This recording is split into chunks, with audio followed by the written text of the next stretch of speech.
فلاش باك على أحداث الموسم الأول سريع كده. شفنا وانجو وهو بيغير العوالم وضرب بقدرته الكلب، وبنشوف برضه وهو مع البنت اللي بيحبها وهي بتقول إنها من حبها ليه هتتخطى أي شيء حتى العوالم كلها لأن ذاكرته شبه اتمسحت. وبنشوف والده وهو بيختم قوته بالتميمة الجديدة لأنه قوته كبيرة جدا ومش عارف يعيش حياة طبيعية بسبب كده. والكلب بيقول للوانجو اوعى تكرر اللي انت عملته ده تاني لأنك ممكن تدمر العالم بكده، ده غير إنك شغلت العوالم عدة مرات، يعني بوظت حاجات كتير وانت مش واخد بالك. وانجو كل اللي نفسه فيه انه يعيش حياة عادية، وبنلاقي جو لينج وهو مع الرئيس وبيديله تقرير بسجن رئيسة الظل، وبيسأل جو عن الطرف الغامض اللي كان عايز يغتال سون رونج. والرئيس بيقول لجو ان محطة الضاء رصدت تسونامي قوة روحية عند ميدان المنافسة للفصل 59. كل حاجة شغالة عندهم بالطاقة الروحية، والكل مش عارف ليه الطاقة انخفضت في العالم كله. وبنشوف فريق الفضاء بيحاول يشوف حل للمشكله دي، وجو بيقول للرئيس انه هيروح يشوف حل للمشكله دي، وطلب منه الرئيس كمان انه يلغي مسابقه السيف. والكل في المدرسه زعلان ان المسابقه اتلغت، وبنلاقي وونج مسترخي تماما ولا فارقه معاه اللي بيحصل اصلا. وبتدخل عليهم المدرسه والكل بيقعد في مكانه، وبتقول لهم انكم شطار لدرجه انكم تستحقوا فئه النخبه، ويا رب تكونوا استمتعتوا بالاجازه لان من بعد مسابقه السيف الوزاره بقت مهتمه بيكم جدا، وعلشان كده هيكون في اختبار قوه روحيه بعد الظهر، واي شخص هيرسب هيتم طرده من فصل النخبة. وبعد صمت رهيب الكل اتحمس جدا وبيبص لوونج على اساس انه اضعف واحد فيهم، ولكن محدش فاهم حاجة. وسون رونج بتروح له وبتقول له انها ممكن تنقل ليه طاقتها الروحية، والفصل بيصيح مرة اخرى والكل بيحاول يساعد، لكن وونج قدر يهرب منهم. وهناك جو هاو بيقول له انهم يعملوا حبوب سحرية تساعدهم على اجتياز الاختبار. الحبوب دي هتخلي طاقتنا الروحية تعلى لمدة ساعة واحدة، وده اللي احنا عايزينه. ولكن وونج بيتفاجئ وبيقول له انت اساسا وصلت للمرحله الاساسيه المتوسطه. ولكن جو هاو بدا بالبكاء وبيطلب منه وونج انه يساعده، ومن هنا قرر فعلا انه يساعده، وراحوا على السطح ياخد الكلب لان طاقه الروحيه هتساعدهم كتير. والناحيه التانيه بنلاقي المدير بيعلن عن بدء الاختبار، ولكن بيقول انه مش لاقي الكلب المخصص للاختبار وهنضطر نستخدم بروتوكول. والطالب اللي يسمع رقمه يطلع يقف في نص خشبه المسرح ويركز كل طاقته الروحيه، وبناء على القوة هيتم تصنيفه أو معرفة قدرته، وبعد كده اللي هتصيبه الصاعقة وجسمه مش هيتفجر هيكون نجح. يا على السادية يا سعادة المدير. والكل اترعب من الموضوع وكانوا عايزين ينسحبوا، لكن المدير طمنهم وبيقول لهم إن دي تقنية مطورة ومش هتموتوا منها، وبجانب إن في إسعافات جاهزة لو أي حاجة حصلت. وده على أول واحد وهو كوشوان، والصاعقة فحمته. وبنلاقي الناحية التانية جو هاو وهو بيحضر الحبوب بفضل الكلب وونج، وبيقول ان افضل شيء اننا نتناول الحبوب قبل الاختبار على طول. وبيفتكر وقت ما وونج انقذه قبل كده وفهم المدرسة ان الحبوب البايظة دي بتاعته. وفي وسط الذكريات يقطع حادثهم اصوات خطوات قادمة من الخارج، ودي بتكون المدرسة بان. ولكن وونج ذكي جدا وبدأ يسحب جردل المية ووقفوا يغسلوا هدومهم. اول لما المدرسة بان دخلت عليهم وبدأت تزعق بتقول لهم الكل في اختبار، انتم بتعملوا ايه هنا؟ جو هاو بيقول لها اننا وقعنا في البسين واحنا بننشف هدومنا. بتقول له يا راجل صدقتك انا كده، امال ايه اللي في الفرن اللي وراك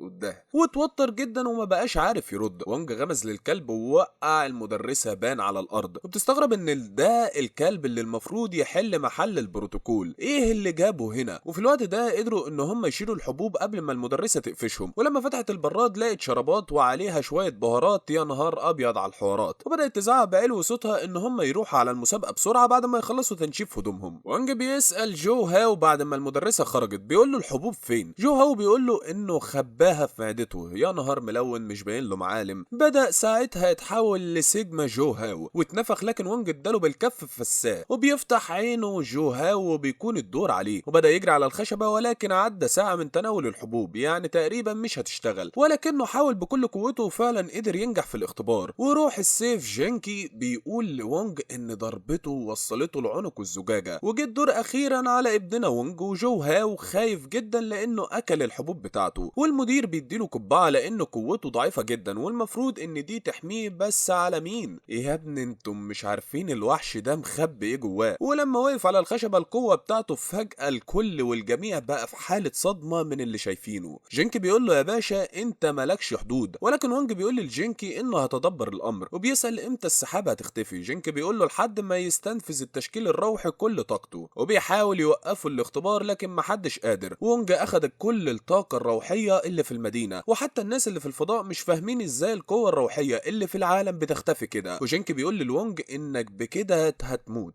لازم توقف، لكن مفيش حل. وونج عمل سيف واداه لسونرنج وبيقول لها استخدميه، وقطعت بيه الكهرباء عن الاختبار. لكن تقريبا مش بس كده، دي قسمت العالم الى نصفين. وانج بكل هدوء يسأل هل نجحت في الاختبار، وتم التصنيف الحدث ده بعد كده على انه خلل في النظام. ولكن جينك استخدم قوة اكبر من اللازم وعمل شك في الفضاء، ومن الفتحة اللي عملها دي تتدفق النبضات الروحية للعالم البشري. والعالم اللي ورا هذا الثقب يوجد به شيطان، وبيسأل مستشاره ليه في انين في عرشي. بيرد عليه وبيقول له ان في شك في حصل بيودي على عالم البشر. وقتها افتكر انه كان باعت شيطان علشان يغزو عالم البشر. والمستشار بيقول ان فعلا بعتنا حد وكان الضفدع العملاق، والمفروض انه اكثر شراسة من اي شيطان تاني، لكن في المشمش هو دلوقتي كلب عادي ولعوب والبنات بتحبه كمان. وملك الشياطين بيقول ان عدى كده 3 سنوات شيطانية، والغريب ان الفتح اللي حصلت عندهم دي بتمتص الطاقة الروحية الى عالم البشر. والمستشار بيقول انه هيروح لعالم البشر يزور التلميذ بتاعه الفاشل اللي هو الضفدع. وادي يا عم الضفدع. ولما يفتح تليفونه بيتصدم من الرسالة اللي جات له من معلمه، وعلى طول جري على بيت وانج. وفي نفس الوقت بيوصل المستشار الشيطاني، وبالله المدرسة بان بتقول للمدير انها عايزة تروح تزور بيت وانج. ولما المدير سألها عن السبب قالت له انه كان اضعف درجات في الفصل الدراسي السابق، وهي عندها شك بسيط انه غش في الامتحان. وبيقول لها بالتوفيق. بتقول له انت مش جاي معايا؟ بيقول لها عندي شوية حاجات مش فاضيلك. وبنرجع بعد كده للمستشفار وهو بيحدد مكان الضفدع بجمجمة شكلها غريب كده. جينك بيقول للكلب في اتصال وارد، لكن الضفدع بيحاول يتهرب من السؤال. المستشار بيقول انت فاكر انك هتعرف تهرب مني؟ والجمجمة بتعرفه مكان الضفدع. وجينك بيسأل الكلب مين هو سيدك؟ بيقول له شيطان قديم عاش لمليون سنة، وده يبقى كائن خالد ما بيموتش، ده غير انه بيظهر ليا في كوابيسي دايما. وونج بيقول علشان كده انت مستخبي هنا. وبدأوا يتعايشوا مع بعض، ووالد وونج بيقول جه الوقت اننا نعمل تميمة علشان كلامك المتأثر ده، وبيطلب من الكلب انه يساعده، ويا رب الموضوع ينجح. ده غير ان الحبوب السحرية سعرها بقى غالي قوي واحنا ما عادش معانا فلوس. ووالدته بتتفاجئ الكل ان المدرسة بان جاية زيارة لينا، والكلب مرعوب من اتصال المستشار عليه. وبالله والد وونج بينتهي من صنع التميمة الجديدة، والمفروض ان دي علشان تحسن كلامه اللي اتلخبط. وبيطلب من الكلب انه يساعده. الكلب يشيل التميمة القديمة والاب يحط التميمة الجديدة، واي غلطة في العملية دي العالم كله هيتدمر. وبكده قدرنا ننقل التميمات، ودلوقتي بقى نرتاح بعد الارهاق ده. لكن المفاجأة هنا وونج كلامه كله راح في داهية اكتر من الاول، لان الكلب حط التميمة مقلوبة، وبدأت طاقة وونج بالتدفق وشكل العالم خلاص هينتهي. ولكن الكلب لحق الموضوع وبدأ يمص طاقة وونج السحرية، لكنه تعب موت. وبالله المستشار عمال يدور على الضفدع بكل يأس. والمدرسة بان وصلت بيت وونج، والكل بيرحب بيها. وبالله وونج بيرحب بالمعلمة بطريقة غريبة. وكده التميمة برضو لسه فيها مشكلة، وكانت بتتعرف اهله على درجاته الدراسية وانه مش متفوق زي باقي زمايله. ولكن وونج بيفاجئها تاني وبيقول لها كل الواجبات المدرسية انتهيت منها، تاخديها دلوقتي ولا اجيبها لك بكرة على المدرسة. ولما بدأت تقول انه كمان ما نجحش في صنع الحبوب المدرسية بيجيب لها كرتونة. واد فهمان صحيح، ولكنها مش لاقية مبرر تقوله لسبب مجيها هنا، لانها كل ما تقول حاجة تلاقي عكسها تماما. والدة وونج بتسأل الوالد على التميمة اللي حطها على وونج، بيطلب منها تشتت انتباه المدرسة لحد ما يغير التميمة. وبدأت فعلا تطلب منها انها توريها المنزل لاجل الوالد يغير التميمة. ولسه المستشار بيدور على مكان الضفدع، واثناء تغيير التميمة شافتهم المدرسة، لكن عملوا فيها ان هم بيدلكوا ظهر وونج. وبدأ فعلا في تغيير التميمة، لكن وونج بيقول انه حاسس بحاجة غلط وانه بيهلوس، وكل قطعة في البيت بقت بتطير لانه بيتحكم فيها من غير ما ياخد باله. الله عليك يا ابن الغبي. وكان المدرسة هتشوف المنظر ده، لكن لحقتها ام وونج قبل ما تنزل. وونج بيقول ان التميمة دي فيها خطر مميت بسبب التعديلات اللي فيها. وونج بدأ يستخدم قدرة الكلب علشان يحل المشكلة دي، وصفى الكلب على الاخر، لكن كل حاجة رجعت زي ما كانت. بنروح لام وونج وهي بتحكي عن طفولة وونج وانها مبسوطة وفي نفس الوقت الوقت مش عارفة ازاي وانج وصل لفصل النخبة، وخلاص الطميمة هتنفجر، والاب بيطلب من وانج انه ما يتحركش، وبيقول للكلب انه محتاج مساعدته، لكن من شدة الخوف لان المستشار بقى بره قوته ظاهرة وما ردش على والد وانج، والاب قرر انه يشيل الطميمة بنفسه، لكن قوة وانج انفجرت، وفي نفس الوقت المستشار كان بيفتح الباب لكنه مات في نفس اللحظة بسبب قوة وانج. والمعلمة خلاص قررت انها تروح، وبتشكرهم جدا على الضيافة، والضفدع فاق من الغيبوبة اللي كان فيها وشاف العصا بتاعت معلمه وحزن عليه. يا ادي يا عم اللي قالوا عليه ما بيموتش، ده بطيخ. بنروح بقى الحدث كده في الماضي شوية، والمضيفة اللطيفة بتطلب من واحدة تربط حزام الامان، وكانت واقفة مع حبيبها وبتقول لها انا قوية كفاية ومش محتاجة لحزام الامان. ولكن مرة واحدة من غير اي مقدمات الطيارة اللي كانوا عليها اتقسمت نصين ومحدش عارف السبب ايه، والبنت الجميلة دي راحت فدا الحادث ده، وحبيبها حاول يلحقها لكنه معرفش، وانتهت قصتها سريعا سريعا. بنلاقي جو هاو كان بيشرح الحادث ده، وان الجمال الخامل انتهت قصته واختفى القاتل رقم 1 في العالم، وان دي الصورة الوحيدة اللي موجودة ليه من يوم ما اختفى. ولكن الشخص ده يقال انه ما ماتش، ده عايش في سونغهاي، وفي ناس كمان بيقولوا ان هم شافوه قريب من فصلهم. وشين شاو بيقول ان كده المخبأ السري للجمال الخامل قريب من هنا. والمعلمة بام دخلت عليهم وبتقول لهم ان من يومين حدث خلل في الاختبار، لكن في حد ادى عمل ممتاز وتم نقله في فصل النخبة. وانج لما شافها حس انها مألوفة عليه واسمها لين شاويو. جينكي بيقول له شكلنا عارفينها، ولا المعلم وانغ وهو في مهمة، وجو بيقول له انتبه لانها قاتلة من الدرجة الاولى. بيقول له شكلك نسيت ان كمان مدير من الدرجة الاولى. اي كلام اي كلام. وكان بيتكلم في السماعة لحد ما شاف الهدف قدامه، بيقول لها مفيش داعي للمقاومة، انت محاصرة. ولكن بنكتشف ان دي قنبلة وبوم مرة واحدة فرقعت فيهم، والبنت الاصلية كانت ميتة ضحك عليهم، وقررت انها تروح لاختها رئيسة الظل. وشين شاو وجو هاو ووانج كانوا ماشيين لحد ما شافوا الجمال الخامل، وشين شاو بيقول يلا نجري وراها، لحد ما دخلت غرفة ودخلوا وراها لكنها اختفت. وانج بيقول ان في شخص عايش هنا، ومرة واحدة وهم بيفتشوا وانج بيقول ان في حد داخل علينا، واستخبوا تحت الترابيزة. وشين شاو اتخبط في الترابيزة وبيقول احنا اسفين يا لين، وبتسألهم هم بيعملوا ايه في الغرفة بتاعتها، لانها عايشة هنا علشان اهلها تقريبا ميتين ولا حاجة. واثناء الانفعال ضربت شين وتفاداها وخبطت في التمثال، فاتفتح مكان سري ووقعوا فيه، وانج كمان نط معاهم. والاختين بيبقوا واقفين قدام بعض. رئيسة الظل كانت فاكرة انها جاية تنقذها، لكن الحقيقة انها جاية تقتلها. ايوه زي ما بقولك كده، كانت مهمة رئيسة الظل هي قتل سون رونج، وطبعا ما عرفتش تنفذ المهمة بسبب وونج، فاختها تقتلها علشان كده، ورمتها بسهم بدون ما تقتلها. لكن بتلاقي الاولاد دول بيقعوا قدامها، وانج بيقول لها كملي اللي بتعمليه، وجينك بيقول له لقينا غرفة آمنة وبدأ ينزلوا فيها بسلام، وده يبقى المكان السري للجمال الخامل. وبيلاقوا مخطط الحادث اللي حصل من 10 سنين، وان هم ازاي وقعوا في حب بعض وحياتهم كانت مثالية. واخت رئيسة الظل كانت فاكرة ان اختها هي اللي دمرت الطيارة واستولت على منصبها، لكن الحقيقة غير كده خالص. ولما ضربتها بالسهم التاني المدير صدها الضربة وبيقول لها مش هي السبب يا يوي. ولما الشباب بدأوا يجمعوا الأدلة عرفوا نفس الوقت بتاع هجوم الضفدع العملاق. وونج افتكر كل حاجة وانه السبب في الحادث ده، وانه لما ضرب الضفدع قسم الطيارة بقوة الضفدع وما كانش يقصد. وبيطلع المدير هو حبيب يوي القاتل رقم 1 في العالم، وبتقول له انت تخين وليه كده؟ قال لها كل ما حسيت بحزن كنت باكل. وبدأوا يحبوا في بعض، ورئيسة الظل بتقول لهم يقتلوني انا قرفت من العيشة دي. وخلص يومنا، وتاني يوم المدير بيقول ان سيوفنا محتاجة من وقت للتاني لصيانة، علشان لو ما كانش كده هتكون ضعيفة. وجينك بيقول للونج انه من يوم ما اتولد ما تصينش ولا مرة. والمدير بيقول ان الاسبوع الجاي هتبدأ حملة صيانة السيوف. وهم ماشيين سون رونج بتسأل هل بتصينوا سيوفكم كويس؟ شين شاو بيقول لها اشتريت حاجات من النت اصين بيها. بتقول له بلاش غباء، لازم يروح بيتصين في متجر. وراحوا يصينوا السيوف، وجينك محاط بمجموعة فتيات، وبيوصلوا المتجر شنغهاي. ولما بيدخلوا بينبهروا بالمكان جدا، وبتتفاجئ بلين شاويو انها شغالة في المكان ده ومهمتها صيانة السيوف، وعاملة زي الدكتور بالظبط في مجاله. ولما بيسألوا عن اهلها بتقول لهم ان روح السيف بتاعتهم قال لها ان والدها ائتمنوا عليها، يعني تقريبا اهلها ميتين. وبنعرف ان روح السيف بتاعتها ما بقتش موجودة. جو هاو بيسألها امال فين هي دلوقتي؟ قالت له ان وهي صغيرة روح السيف قالت لها ان هي رايحة رحلة ولحد الان ما رجعتش، وكانت سايبة رسالة انها رايحة لقسم الصيانة وهترجع بعد 3 ايام، لكنها ما رجعتش لحد الان. بتقول انها تايهة وانها شغالة في مراكز صيانة مختلفة على امل انها تشوفها تاني. شين شاو حزن علشان مش عايزة تملك سيف ومتعلقة بروح سيفها، لكن بيتفاجئ انها مش معاها فلوس تشتري سيف، ودي كل المشكلة. وبنلاقي تانج بيقول انه جاي يصلح سيوفهم هما كمان. سون رونج بتقول له احنا حاجزين لين فشوف لك حد تاني. ولين علشان تخرج من المأزق ده قالت انا هعمل لهم سيوفهم مع ساعات اضافية، ولكن سون رونج مش عاجبها الكلام. لين بتقول لها مش مشكله، ده كده كده شغل. والشباب وهم ماشيين كانوا بيتفقوا ان هم يصنعوا سيف للين، ووانج بيقول ان ده مكان الحداد، ايه رايكم نصنع سيفها هنا؟ استنوا بالليل لما المركز قفل، وكانوا مستخبيين ومحضرين كل الخامات اللازمه لصناعه اجمل سيف. وكان التصميم اللي وانج عمله سيف ملتوي، وفضلوا يستكشفوا نوع المعادن، والجهاز فضل يقيم انواع المعادن اللي معاهم لحد ما وانج حط الاسوره اللي كانت وقعت من المستشار، ومن قوتها الجهاز باظ وبدا يسهروا المعدن، لكن كلهم تلفانين ومحدش فاهم حاجه. المهم تاني يوم لين لبست واستعدت للشغل، والشباب جولها وادولها السيف وبتعيط من السعاده. لكن الشباب كانوا فاكرين ان السيف ما عجبهاش، ولكنها بتقول انه شبه السيف القديم وعجبني جدا. تانج بيقول لها عملت لهم سيف بشع وخليتوها تعيط. جو هاو بيقول مش ده السيف اللي انا كسرته لك قبل كده، عايز ايه دلوقتي؟ وبيقول له انه عايز يختبر سيفه مع سيفها، وكده كده ده قانون في المكان. طبعا المكان ده اصلا ملك العيله تانج، ولما سون رفعت عضويتها الخادم اخد بتاعه تانج وبدا الاختبار السيف. ولين كانت محصنه نفسها كويس قوي، وتانج